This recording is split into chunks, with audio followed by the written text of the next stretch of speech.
E diz assim: porque dizendo um, eu sou de Paulo, e outro, eu de Apolo, porventura não sois carnais? Pois quem é Paulo e quem é Apolo, senão ministros pelos quais crestes, e conforme o que o Senhor deu a cada um? Eu plantei, Apolo regou, mas Deus deu o acréscimo. Por isso, nem o que planta é alguma coisa, nem o que rega, mas Deus que dá o crescimento. Ora, o que planta e o que rega são um, mas cada um receberá o seu galardão segundo o seu trabalho. Porque nós somos cooperadores de Deus, vós sois lavoura de Deus e edifício de Deus. Segundo a graça de Deus que me foi dada, pus eu, como sábio arquiteto, o fundamento, e outro edifica sobre ele. Mas veja cada um como edifica sobre ele, porque ninguém pode pôr outro fundamento além do que já está posto, o qual é Jesus Cristo. E vamos orar.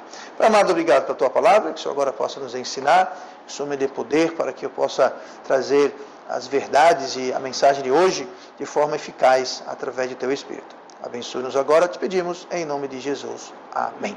E vamos então sentar-nos esta manhã e nós estamos voltando então à segunda parte do tema que nós começamos a semana passada, o retrato de um crente carnal. Nós estamos vendo, como eu disse, a segunda parte deste estudo, que é muito importante porque ele pode servir de alerta, né, para a gente diagnosticar, mas também para a gente curar, para ser uma solução para o problema. Então, Paulo aqui ele começou o início da carta, desde o começo, né, mas especialmente o capítulo 3, se dirigindo aos irmãos, deixando bem claro aqui que o que está em pauta, o contexto, são pessoas salvas. Tá? Paulo aqui não está escrevendo para o mundo de modo geral, para as pessoas perdidas, ele está falando para os irmãos da igreja de Corinto, e isso é uma coisa que fica bastante clara. Agora, nós sabemos que a igreja de Corinto era uma igreja muito problemática, uma igreja muito carnal, e o motivo por que era uma igreja problemática e carnal era porque estava com pessoas problemáticas e carnais, porque a igreja é composta, como nós sabemos, de pessoas. Então, se a igreja é espiritual, é porque as pessoas, como um todo, são espirituais. Se a igreja é carnal, então, porque as pessoas como um todo são carnais. E é claro, em qualquer igreja, imagino que haja uma combinação de pessoas carnais e pessoas espirituais. Claro que numa igreja nunca vai ser todo mundo no mesmo nível espiritual, nem todo mundo vai ser maduro espiritual. Eu diria até que não é saudável uma igreja onde 100% dos membros são maduros, experientes, espiritualmente falando. Por quê? Porque se uma igreja tem 100% da sua membresia maduros, é porque não tem sangue novo, não tem gente nova. Alguém que é salvo recentemente, que ingressa na igreja recentemente, obviamente ele vai estar num patamar espiritual bem mais baixo do que alguém que já está na fé, já está crescido, desenvolvido na fé há algum tempo. Então, sempre haverá essas diferenças, sempre haverá essas disparidades, e é normal e é saudável numa igreja ver isso. Né? Como eu disse, uma igreja não tem ninguém novo, é um problema, né? Não tem ninguém novo, é um problema. Então, nós já vimos algumas coisas nessa questão de um retrato de um crente carnal, na semana passada. Nós vimos alguns pontos importantes. Primeiro foi a ausência de crescimento espiritual. A ausência de crescimento espiritual, isso indica a carnalidade na vida do crente. A segunda coisa que nós vimos na semana passada foi que eles rejeitam e relutam a pregação. Eles não aceitam a pregação, eles rejeitam ou ficam relutando, ficam brigando em vez de aceitar e implementar, eles ficam brigando. E a última coisa que vimos semana passada é que existem rixas ou problemas entre os irmãos, problemas interpessoais entre os irmãos. Por quê? Porque o pecado faz isso. O pecado, todo o pecado, ele separa, ele destrói, ele não une. Né? Pelo contrário, em vez de pecado, o amor cola, o pecado descola, digamos assim. Então, são essas três características. E hoje vamos ver mais algumas. Né? E olhando no versículo 4, que diz assim: porque, dizendo uns, eu sou de Paulo, eu sou de outro. Dizendo um, eu sou de Paulo, e outro, eu de Apolo. Porventura não sois carnais. Então, Paulo aqui, ele está falando aqui, ó, se você fizer isso, então vocês são carnais. Né? Porventura não sois carnais. Vocês estão dizendo isso. O que estavam dizendo? Eles estavam se achando, e essa aqui é uma das características do crente carnal, o crente carnal se acha melhor do que são. Eles se enxergam sendo muito mais espirituais do que na realidade eles são. E essa é uma ironia e um perigo do pecado. O pecado vai, além de deixar você carnal, o pecado vai deixar você carnal, mas você se achando espiritual. Você não vai enxergar o grau, o teor da sua carnalidade. Você pode até saber, não, eu não sou o que eu deveria ser, eu não estou onde eu deveria estar, mas também não sou tão ruim assim. Então, você vai se enxergar como sendo melhor do que você realmente é. Lá, tinham pessoas que achavam, não, eu sou de Paulo, eu sou de Apolo. Como assim? Algumas pessoas foram levadas a Cristo por Paulo, outras por Apolo. Umas pessoas foram discipuladas por Paulo, outras por Apolo. Então, o que acontecia é que algumas pessoas estavam se achando melhores simplesmente pelo fato que foi Paulo ou Apolo, fulano ou cicrano, que teve influência na vida deles. Mas, francamente, quem levou você a Cristo, ou quem discipulou você, não tem nada a ver, porque quem levou você a Cristo, ou quem discipulou você, é apenas um canal, é apenas um intermediário para Deus. Então, isso não é importante. Tá? Qual a importância de alguém que foi batizado, por exemplo, por João Batista? Não, João Batista não, o batismo de João era outro batismo. Alguém que foi batizado por um dos apóstolos, ou alguém que foi batizado por um pastor hoje em dia. Ah, não, se alguém foi batizado por Pedro, aquele batismo sim. Ah, mesmo batismo, não é melhor nem pior do que o meu de ninguém. Tá? Muita gente pagam muito dinheiro, vão lá para Israel e vão passear e conhecer. Nada de errado com isso, você tem dinheiro de forma honesta, né? Tudo bem? Mas aí eles vão lá e eles são batizados no Jordão. Não, porque Jesus foi batizado no Jordão. Não, porque João Batista batizou no Jordão. Então, eu vou ser batizado no Jordão. Bom, muitas daquelas pessoas sequer são salvas. Muitas daquelas pessoas são salvas e já foram batizadas. Então, eles fazem aquilo para quê? Bom, eu não vejo mal nenhum, não vai perturbar nada, a não ser que aquilo é uma encenação.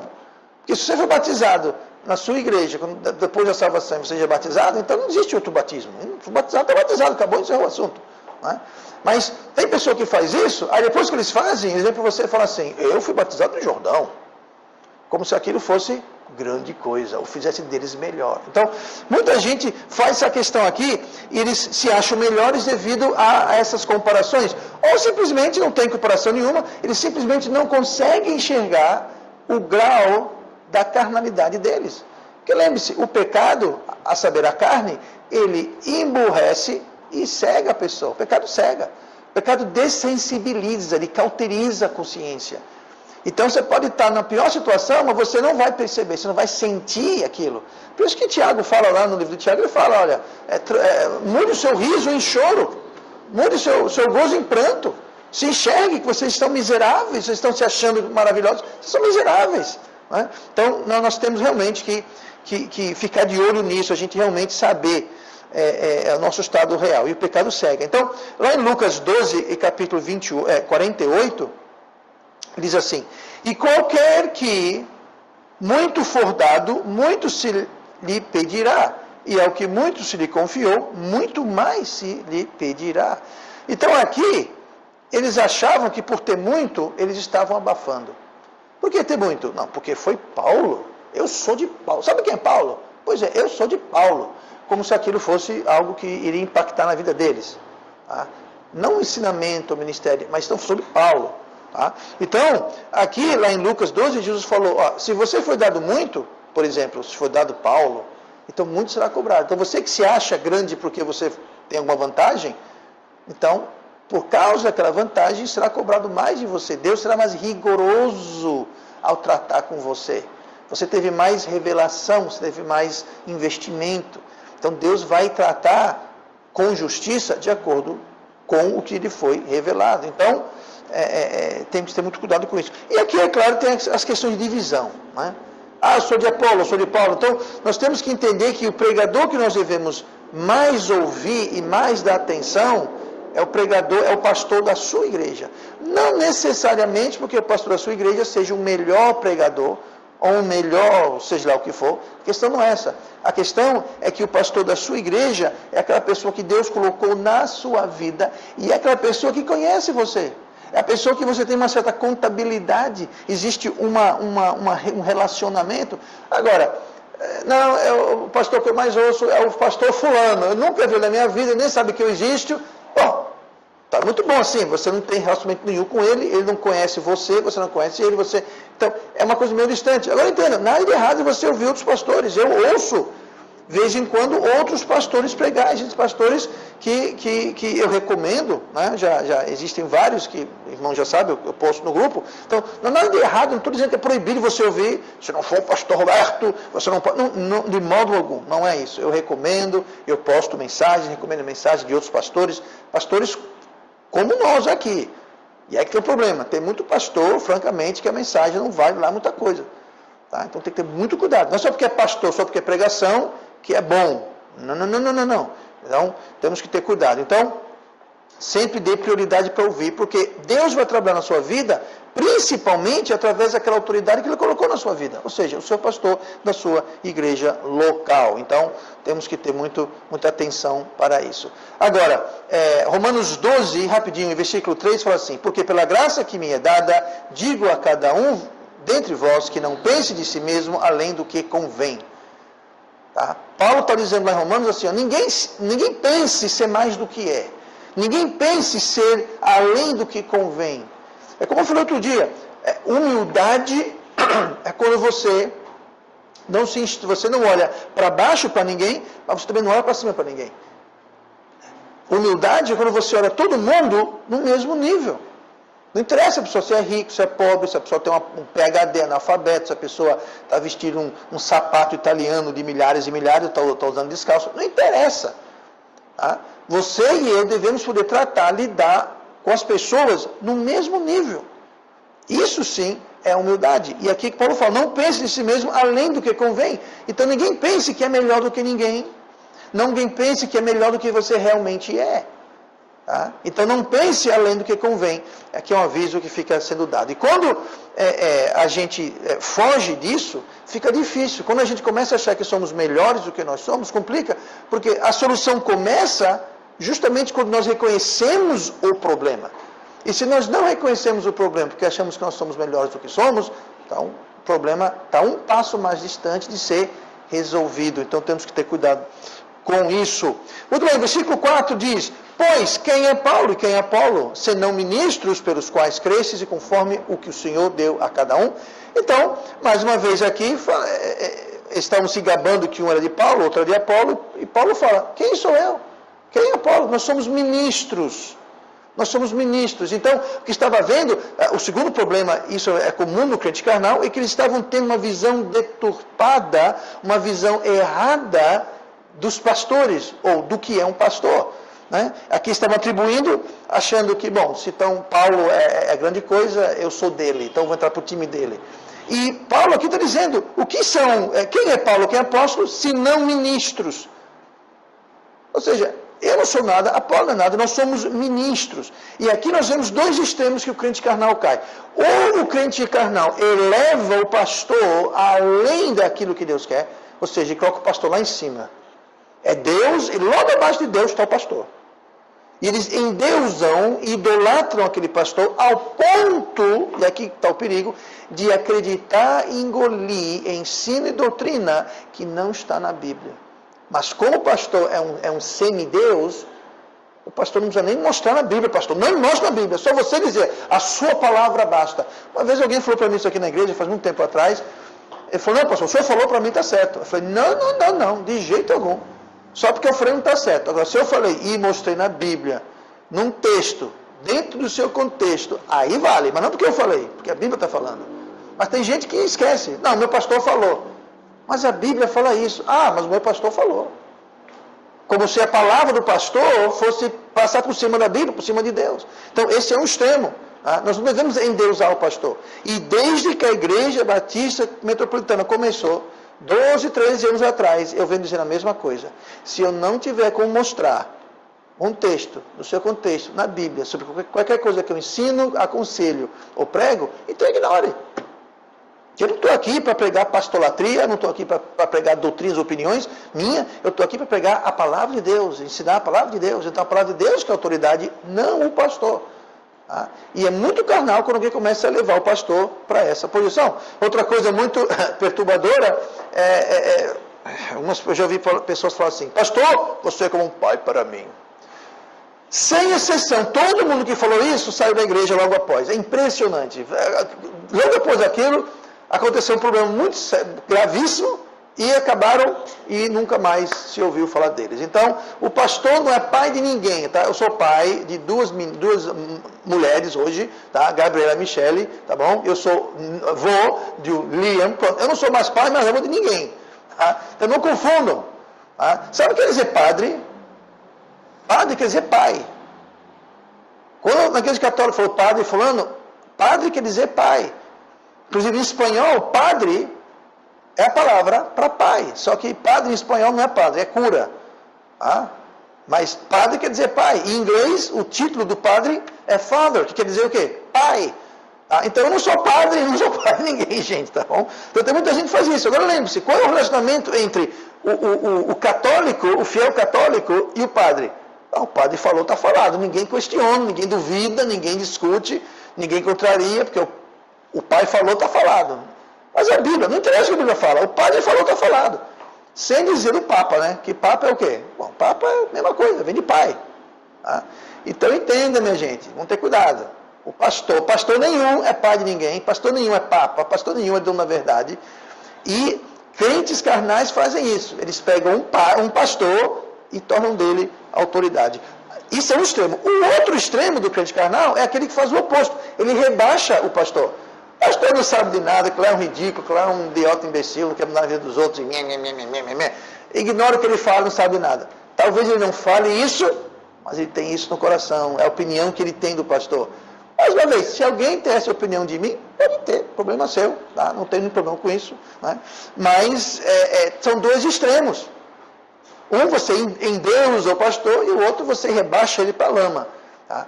Na realidade, os dois estão errados. Tá? O pastor tem que ser honrado não pela pessoa dele, mas pela posição dele. Tá? Você deve respeitar a minha pessoa do mesmo jeito que respeita qualquer pessoa. Com dignidade, com cortesia, com respeito. Mas não porque eu sou pastor, porque eu sou um ser humano, porque eu sou um irmão em Cristo. Só isso. Agora, o ofício, a posição de pastor, sim, tem que ter respeito, porque a Bíblia nos comanda, nos manda a fazer isso. Tá? Mas não fugir dos dois extremos, porque isso é justamente um sinal de carnalidade. Agora, interessante, quando eu falo aqui, quem é Paulo, quem é Apolo, se não ministros, essa palavra ministros é interessante, porque essa palavra traduzida por ministros é a palavra grega diáconos. Diáconos. A palavra diáconos é de onde nós temos a palavra diácono, em português. Então, a palavra diácono quer dizer servo. Então quer dizer que Paulo era um diácono? Não. Porque tem o cargo diácono e tem o cargo e tem a função diácono. O cargo diácono é um dos dois cargos da igreja. Um cargo é pastor, outro cargo é diácono. Tá? Mas ambos são ministros. O que quer dizer ministro? É que hoje em dia a gente fala ministro, a primeira coisa que vem a gente pensa, ministro político, né?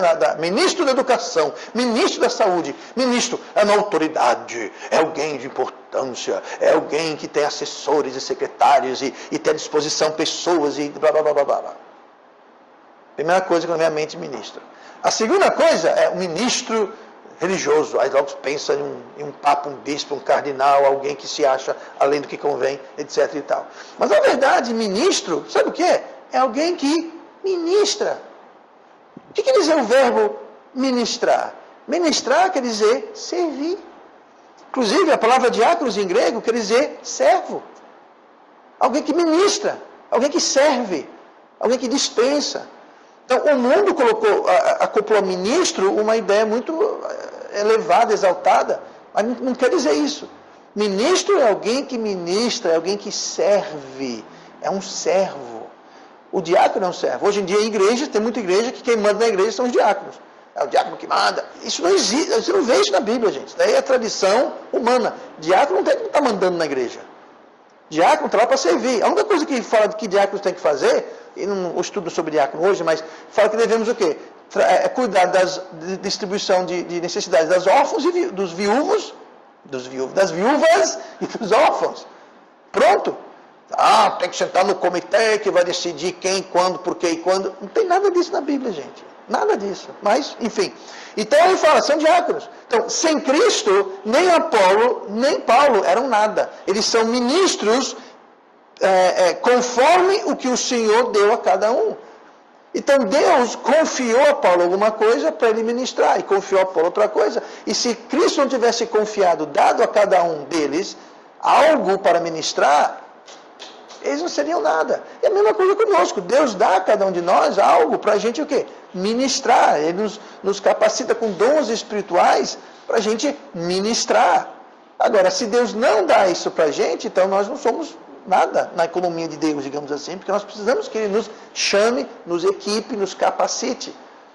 Então isso, é claro, é muito importante. Note que fala aqui, Deus deu a cada um, Deus deu a cada um de nós algo para servir-lhe. Isso é muito importante a gente saber. Muito bem, versículo 8, rapidinho. Diz assim, ora, o que planta e o que rega são um, mas cada um receberá o seu galardão segundo o seu trabalho. O crente carnal, além de se achar melhor do que é, o crente carnal, além de ter uma visão deturpada do pastor, de pastores em geral, eles são cegos, eles não enxergam o plano de Deus, o grandioso plano de Deus. Eles só enxergam aquele nichozinho. E todo crente precisa saber que Deus pode usar qualquer um. Deus, ele pode usar a qualquer momento, e Deus pode usar para fazer qualquer coisa. Agora, tem os requerimentos. Deus pode usar qualquer um que esteja preparado. Deus pode fazer a qualquer momento, conquanto que nós estejamos disponíveis. E Deus, ele pode fazer qualquer coisa se nós somos submissos a Ele. Então, se nós não estamos preparados, se nós não estamos submissos, não estamos disponíveis a Deus, então Deus não pode fazer nada. O fato que Deus usava Apolo, o fato que Deus usava Paulo, o fato que Deus usava qualquer um, ele falou aqui, ora, o que planta e o que rega são um. Porque Paulo chegou antes do que Apolo. Então, o que acontecia ali é que Paulo está dizendo, eu posso ter plantado, mas foi Apolo que regou. E ele falou, tanto o que planta quanto o que rega são um. Então, Deus pode usar qualquer um de nós aqui para fazer qualquer coisa.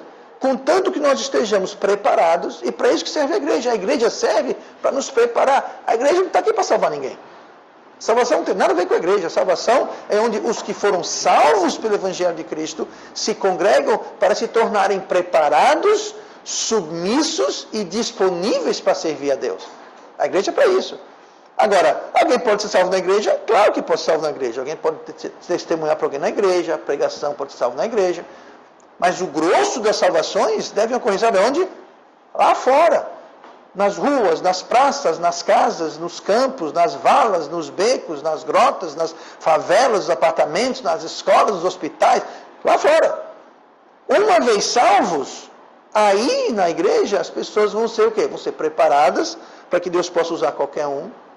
Para que elas estejam disponíveis, ou seja, que haja uma programação e oportunidades para que elas possam servir a Deus e que elas estejam submissas.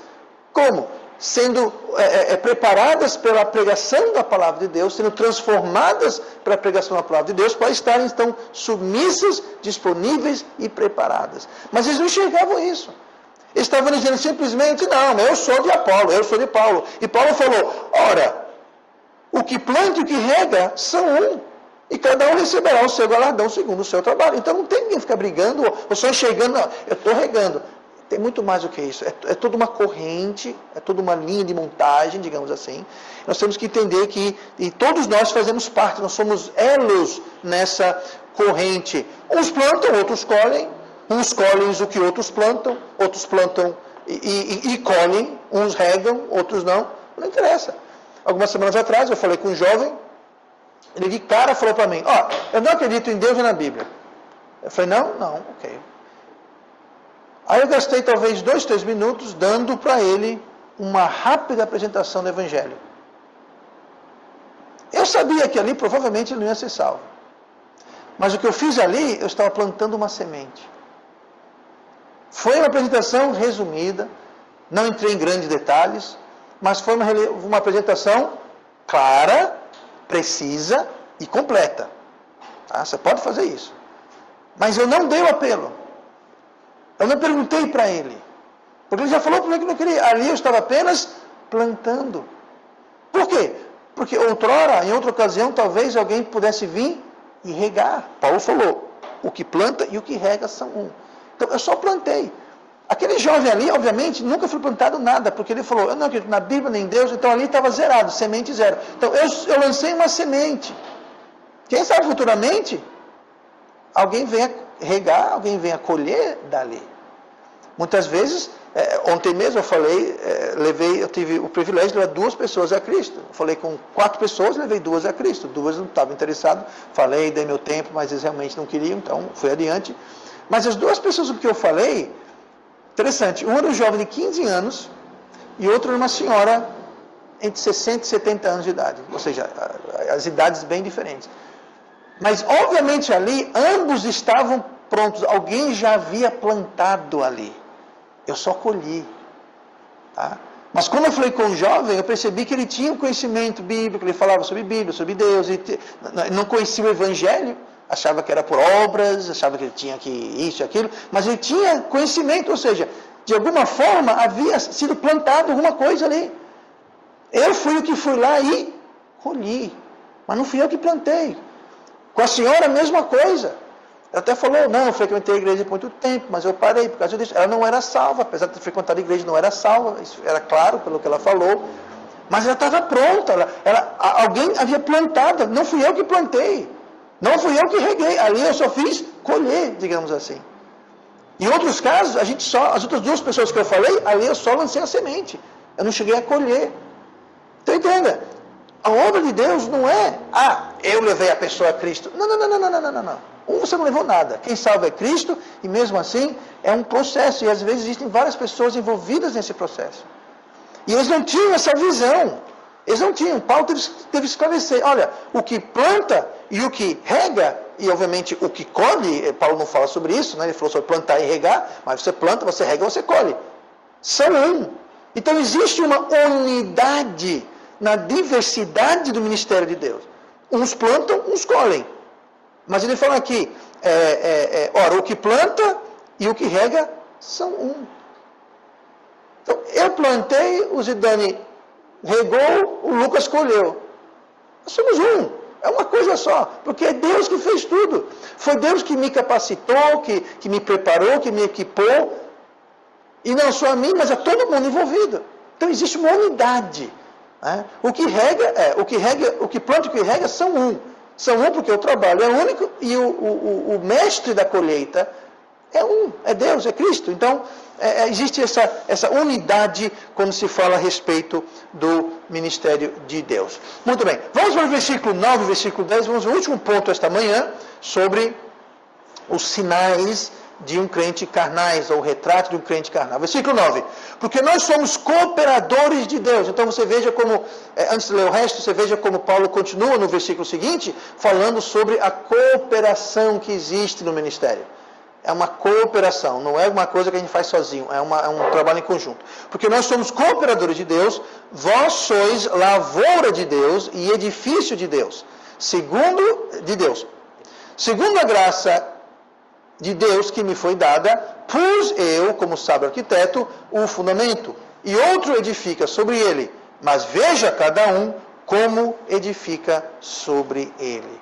Um sinal aqui dos crentes carnais é que eles se esquecem da responsabilidade pessoal que ele tem dentro do ministério. A responsabilidade pessoal para a vida espiritual dele.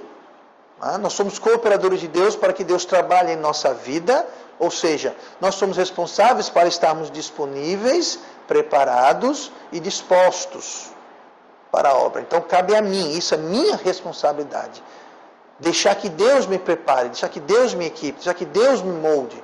Mas também, o outro aspecto é que é a minha responsabilidade de fazer parte nessa corrente do ministério. Não só na minha vida, mas também como eu posso afetar a vida das outras pessoas. Então, crentes carnais, eles se esquecem ou renegam essa responsabilidade. Porque nós somos, ou devemos ser, cooperadores de Deus. Ou seja, Deus trabalha em nós e através de nós. Pense nisso. Deus, no mundo hoje, não tem outra boca senão essa boca aqui. E de pregar o evangelho. Como é que o evangelho vai ser pregado? Com que boca? Os anjos vão descer? Não. Vai ser visão, Deus vai aparecer uma visão e apresentar o evangelho através da visão? Não. Poderia os anjos descer? Poderia, mas Deus não optou por fazer assim.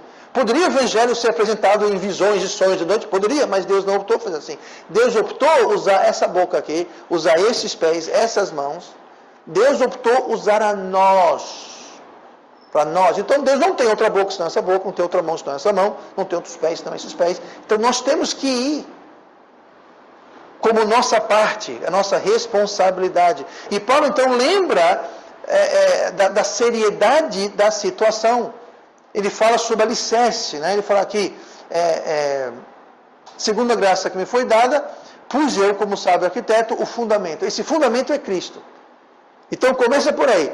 O alicerce, o fundamento é Cristo que nos salvou, mas Ele edifica. Nós somos o edifício dele, né? Ele fala aqui, só sois lavoura de Deus e edifício de Deus. Lavoura por quê? Porque Deus quer fruto. Edifício por quê? Deus quer ver progresso. Ele quer ver algo crescendo, algo concreto, mudança real acontecendo. E nós devemos ter cuidado, então, para saber aonde a gente edifica e com quem a gente edifica. Né? O outro edifica sobre ele, mas veja cada um como edifica. Então você foi salvo? Fui salvo, muito bem. O fundamento é Cristo, maravilhoso. Agora, como é que você vai edificar? Você vai edificar uma casa espiritual ou uma casa carnal? Isso vai depender do material que você usa. Isso vai depender do que você faz, aonde você anda. Se você alimenta a carne ou o espírito. Então, tudo isso vai influenciar o tipo de edifício construído no alicerce. O alicerce é um só. O alicerce é um só, mas nós somos responsáveis por edificar. Né? E nós temos que ter cuidado com isso. A lavoura também temos que ter cuidado com o que plantamos em nossa vida. E os crentes lá em Corinto, muitos deles eram culpados de produzir coisas sem valor nenhum. Sem valor nenhum. E a vida cristã depende de ação. A vida cristã depende de obras. Agora eu vou rapidamente esclarecer aqui. Obras e ações não influenciam na salvação de ninguém. O grande erro que existe por aí, muita gente acredita, é que eu tenho que ter obras para ser salvo. Não. A salvação é independente de obras. Sois salvos pela graça, por meio da fé. Isso não vem de vós, é dom de Deus. Não vem das obras, para que ninguém se glorie. Efésios 2, 8 e 9. Então, a salvação não tem nada a ver com obras. Agora, a vida cristã, sim. A vida cristã tem tudo a ver com obras. E a vida cristã não é para determinar se eu vou ou não vou para o céu. A vida cristã é para determinar o galardão que eu vou ter, a intimidade que eu vou ter nessa vida e como Deus vai me tratar nessa vida e no porvir. Então, obras são importantes, mas não para salvação. Então, aqui tínhamos crentes que eles eram salvos, mas estavam produzindo obras que não eram dignas de alguém que era salvo, produzindo obras que se queimariam no fogo. Estavam edificando um edifício, não com cimento e tijolo e pedra, estavam edificando um edifício usando o quê? Usando lama, barro. Né? A propriedade que nós compramos lá para a igreja nova, né? Uma da área da propriedade tinha uma casa velhinha. Aquela casa de quê? Conhecida como casa de taipa. Não tinha tijolo, não tinha cimento. O que tinha era uma estrutura de pau, vamos dizer assim, não era nem madeira, era pau, eram galhos, literalmente, e barro, lama, areia, secadas no sol. Bom, o que aconteceu com aquela casa? Caiu, veio a chuva, veio o vento e a gente ia ter que derrubar a casa. Foi nos poupar do trabalho, a casa caiu por conta própria. Muito crente edifica a vida cristã deles assim.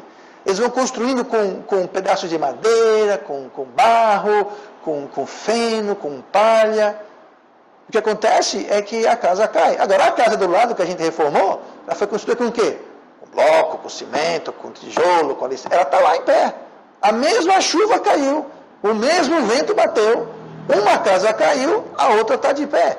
O que nos traz para o versículo 12. Olha comigo no versículo 12 de 1 Coríntios capítulo 3. onde fala justamente sobre essa questão do alicerce, que é a salvação, e o edifício que nós construímos, e que esse edifício ele vai ser provado, ele vai ser testado no que a Bíblia chama de o tribunal de Cristo. Tá? No tribunal de Cristo. Olha comigo o versículo 12. E se alguém sobre este fundamento formar um edifício de ouro, prata, pedras preciosas, madeira, feno, palha, a obra de cada um se manifestará. Deixa eu parar por aí. Lê um pouquinho mais. Na verdade, o dia o declarará. Aqui está falando sobre um evento chamado Tribunal de Cristo, onde todos os crentes vão para ser julgados. Não é para ser julgado se vai para o céu ou não, mas para ser julgado quanto ao galardão. Então aqui está dizendo o seguinte, ó, ninguém se iluda, toda obra vai ser revelada. A obra de cada um se manifestará. Na verdade, o dia o declarará. Ou seja, vai chegar um dia em que tudo vai vir à tona, tudo vai ser colocado, exposto para ser julgado por Cristo. E aí fala, porque pelo fogo será descoberta, e o fogo provará. Então vai ser testada no fogo. Agora veja aqui os materiais que Paulo fala que nós podemos usar. É claro, figurativamente falando, ouro, prata, pedra preciosa, essa é a primeira categoria, e a segunda é madeira, feno e palha. Agora entenda, vai ser testado pelo fogo. Qual você acha vai sobreviver? Você constrói um edifício feito de madeira, palha e feno e você bota fogo, acabou. Agora, você constrói usando ouro, prata e pedra preciosa, você pode meter fogo ali que não vai afetar em nada. Mas aqui fala, pelo fogo será descoberta, o fogo provará qual seja a obra de cada um. Então, veja bem, a gente não sabe, tem que ser descoberto, porque está encoberto. Mas o dia vai ser descoberto. Se a obra que alguém edificou nessa parte permanecer, esse receberá galardão. Versículo 15. Se a obra de alguém se queimar, sofrerá detrimento. Então veja bem, aqui não está falando sobre salvação e perdição. Está falando sobre galardão. Detrimento quer dizer perda. Então, se permanecer, se a gente construir com ouro, prata e pedra preciosa, nós vamos ter recompensa, galardão. Se a gente construir com madeira, palha e feno, então nós vamos ter detrimento, nós vamos perder, não vamos ganhar galardão, vamos perder. Vamos sofrer, vai ser deduzido. Aí continua, o 15, se a obra de alguém se queimar, sofrerá detrimento. Aí alguém fala, não, mas daí está falando para o inferno. Vamos ler um pouquinho mais? Mas o tal será salvo. Mais claro, para dizer que não trata de salvação, é impossível. Mas o tal será salvo, todavia, como pelo fogo. Ou seja, aqui vai ser salvo por um triz. Ele vai ser salvo, mas vai entrar assim, ó. Cingido, queimado, com cheiro de fumaça, porque entrou assim, ó. Entrou de raspão. Mas vai ser salvo. Galardão, zero. Mas vai ser salvo. Porque o tribunal de Cristo não tem nada a ver com salvação, é a ver com galardão, como nós acabamos de ler. Aí continua o 16. Não sabeis vós que sois o templo de Deus e que o Espírito de Deus habita em vós? Se alguém destruir o templo de Deus, Deus o destruirá, porque o templo de Deus, que sois vós, é santo. Ninguém se engane a si mesmo. Se alguém dentre vós se tem por sábio neste mundo, faça-se louco para ser sábio. Então aqui Paulo está dizendo, olha, ninguém se engane. Tá? Ninguém vai construir o templo de Deus com madeira, palha e feno e acha que não vai ter detrimento. Vai ter detrimento, vai ser destruído. Aí você fala, destruir, isso quer dizer fogo no inferno. Não, esse destruir está falando sobre o edifício de madeira, palha e feno que foi destruído no fogo. É isso que está falando. Então fala, você pode construir, você pode ver uma vida cristã feita dessas coisas que vão queimar no fogo, pode construir, mas Deus vai destruir. Por quê? Porque não tem valor. Agora, aquilo que nós construímos espiritualmente, com ouro, prata, pedra preciosa, e aqui está falando sobre o quê? Sobre dinheiro e riqueza? Não, aqui está falando sobre as coisas preciosas para Deus. Amor, santidade, serviço ao próximo, submissão, etc. Essas coisas são ouro, prata e pedra preciosa. Essas coisas, o fogo vai provar do mesmo jeito, só que vai permanecer. E ninguém se engane que isso não vai acontecer, porque vai sim acontecer. Então, existem dois tipos de obras que podemos fazer. Né? Essa obra se categoriza como ouro, prata e pedras preciosas, né? E só Deus pode fazer essas obras através de nós. Não somos nós que fazemos, Deus faz através de nós. Nós apenas podemos nos preparar, nos disponibilizar e falar, eis-me aqui, Senhor, envia a mim. Eu não posso produzir essas coisas na minha vida. Você não pode produzir essas coisas na sua vida, mas nós podemos deixar que Deus produza essas coisas em nossas vidas. Agora, madeira, feno e palha é diferente. Madeira, feno e palha são as coisas que nós fazemos. Madeira, feno e palha são coisas que o homem pode produzir. Como é que o homem produz madeira? Ele pega uma semente e planta uma árvore. Ali vai nascer uma árvore, ele pode cortar, fazer madeira, fazer feno, fazer palha, ele planta a erva cresce, ele corta, ele seca. Ouro não. O homem tem como fazer ouro? O homem tem como fazer prata? O homem tem como fazer pedra preciosa? Hoje em dia tem. Hoje o homem consegue sintetizar algumas pedras preciosas, que não era o caso na época, tá? Mas, ou seja, ouro, prata e pedra preciosa são aquelas coisas que só Deus pode fazer. Agora veja bem, o ouro está na terra. O homem tem que fazer o quê? Tem que cavar, minerar, aí tem que fundir, purificar. Pronto, agora aqui eu tenho ouro. Mas quem faz o ouro é Deus. Mas tem nosso esforço. Deus não chega e fala, toma aqui uma barra de ouro. Não, o ouro está na terra, nós temos que ir atrás, trabalhar. Nós somos cooperadores. Madeira não. Madeira, a gente cria madeira. Madeira não tem um valor. São nossas obras, são os nossos pensamentos, nossa sabedoria, o nosso jeito de fazer as coisas. E isso não tem valor perante Deus e se queima. E, se você olhar em 2 Coríntios, estamos em 1 Coríntios, vamos para 2 Coríntios, só para, eu quero mostrar aqui o termo que eu usei, porque eu usei o termo tribunal de Cristo. Mas em 2 Coríntios, capítulo 5, versículo 10 fala, porque todos devemos comparecer ante o tribunal de Cristo, para que cada um receba segundo o que tiver feito por meio do corpo, ou bem ou mal. Então o versículo 10 de 2 Coríntios 5 explica direitinho o que é o tribunal de Cristo.